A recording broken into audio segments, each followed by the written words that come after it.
peeps, it's Suzette from Disrupt Tutoring, and as always, it's such a pleasure to join you. Today we're going to deal with an AP Maths question on complex numbers.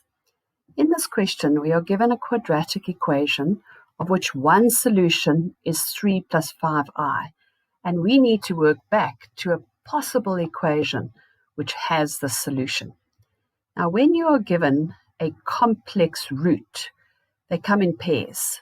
And so if we know that 3 plus 5i is a solution, then we can say 3 minus 5i is also a solution. And you change the sign of the imaginary part, so the plus 5 and the minus 5. You don't change the 3 to a minus 3. Now there's a shortcut method where you add your roots. 3 plus 5i, 3 minus 5i, the imaginary parts cancel, you're left with 6. Then you multiply the roots.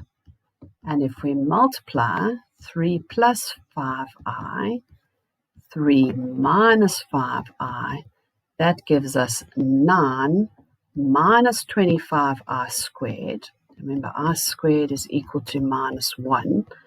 So that's 9 plus 25, which is 34.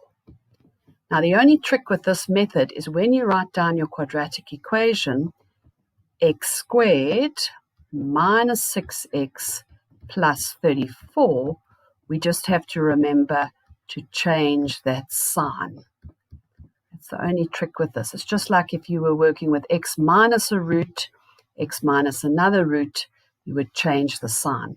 But the product is positive. Okay, now this is a quadratic equation because any multiple of this equation would also be a quadratic which has these two roots. Okay, so complex numbers come in pairs and you change the sign of the imaginary part. Before I go, I'd like to say a very special thank you to our epic sponsor for making this video possible. Read all about them in the description below. Be sure to visit our website for more of these epic tutorial videos. If you can't find the answer to your question, you can send us the question and we'll respond with a personalized video just for you. Till the next time, stay epic.